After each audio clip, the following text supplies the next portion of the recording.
Hey, this is Jennifer Messina with Keller Williams Tampa, and good morning or good afternoon, depending on where you are watching this. I am your Tampa Bay real estate relocation resource, and today we're going to be talking about some questions I get about the Tampa Bay all the time, and it's about the weather. What's the weather really like? And right behind that is, okay, but what do people actually really do year-round? Because if you're relocating from somewhere with 4 seasons, where you've got snow and gloomy weather, winters, maybe somewhere where everyone disappears indoors for half the year, then Tampa Bay can feel a bit confusing. So today I'm going to walk through what life actually looks like here in the Tampa Bay, month by month, what locals really do, what tourists do, and what no one wants to tell you about living in the Tampa Bay year-round.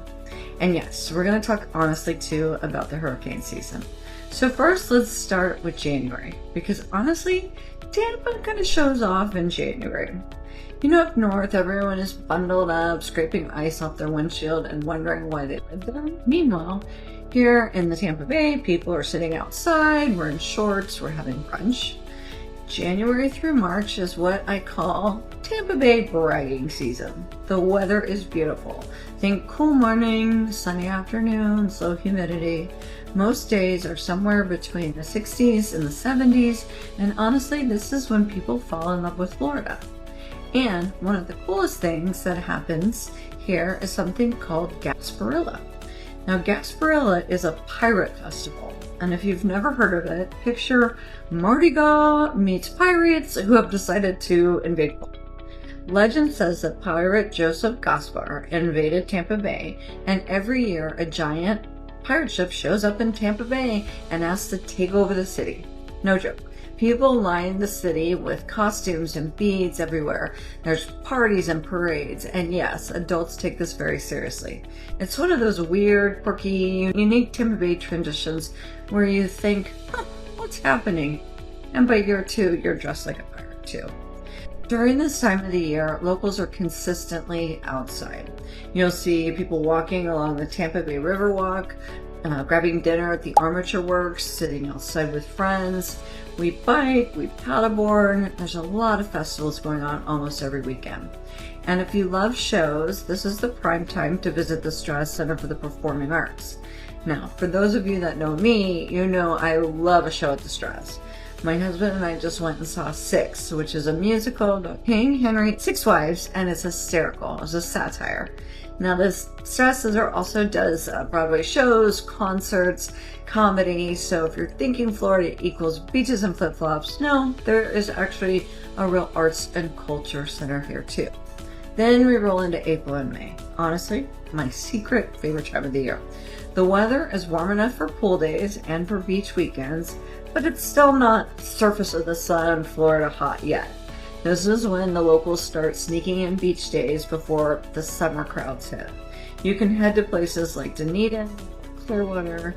You can walk downtown Tampa, grab lunch, hit the marina, maybe spend some time at the afternoon beach. People love to golf. We play pickleball, we sit outside for dinner, we go boating, we go to outdoor concerts. Baseball fans, spring training is huge here. Then the summer comes. Okay, let's just talk about it honestly. June through September, it is hot. It's humid. You will absolutely walk outside some days and think, wow, Florida just punched me in the face. But you adapt. Locals become strategic. You walk in the morning and you sit by the pool later in the afternoon. You hit the beach earlier in the day and closer to sunset. You plan boating days along the water. And restaurants become evening events. And honestly, life revolves around the water here in the Tampa Bay. We got pools, we got beaches, we got boats, we got springs, we got paddleboards, we got kayaks. You quickly learn why everyone here wants a pool. And here's what from people from out of state don't realize. Life doesn't stop just because it's hot. There's still a ton to do. We've got Busch Gardens, Tampa Bay, which yes, is roller coasters and amusement park, but they also have concerts and festivals and seasonal events. We have the Florida Aquarium here, which is legitimately fantastic and one of the better aquariums I've ever been to. And if you've got kids or grandkids, the zoo at Lowry Park is incredibly well done. There are indoor markets, there's restaurants, there's breweries, comedy clubs, concerts, museums, escape rooms, Topgolf, shopping, live music. That's Florida in the summer. And because Florida weather is Florida weather, in the summer, storms are a thing, which brings us to hurricane season.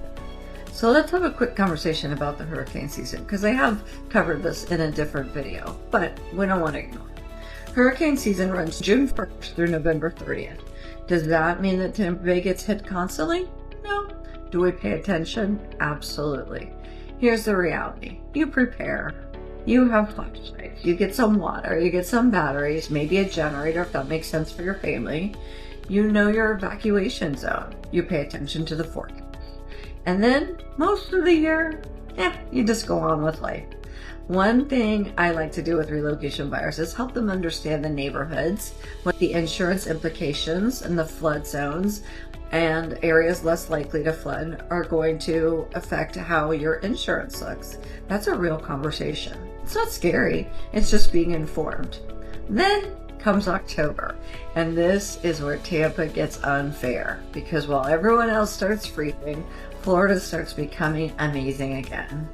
The humidity drops, the windows open back up, the patio season returns, people start living outside again.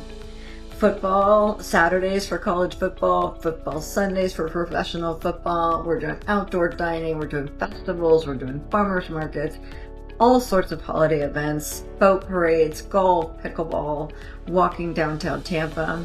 And one of the things I love about living here is there's literally always something happening. Food festivals, wine festivals, art festivals. You've got things like the Clearwater Beach Uncorked, where you'll basically be eating and drinking with a waterfront backdrop, thinking, okay, this is pretty hard to beat. And then November and December hit. And this is where we really shine. When all of your northern friends suddenly text you angry because of the photos of them in snow and you in flip-flops. You're sitting outside, you're eating outside, maybe you have a sweater on at dinner. Most of the time you have shorts. Florida likes surprises, but this time of year is beautiful. We have Christmas boat parades, we have holiday lights, we have outdoor markets, there's tons of concerts, downtown Tampa events, beach sunsets that are honestly never get old.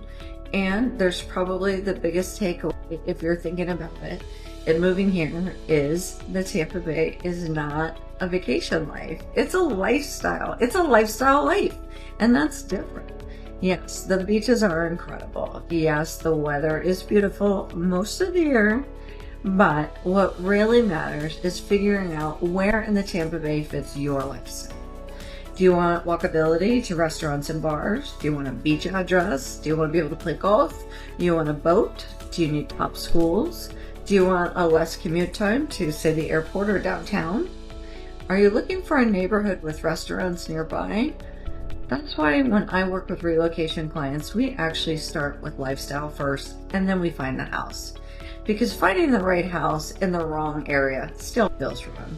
But in the right area, that changes everything. If you're thinking about moving to the Tampa Bay area and want some help figuring out which area actually fits your lifestyle, then reach out. I'm always happy to be a resource. And if this video helped, like or subscribe, and I'll see you in the next one.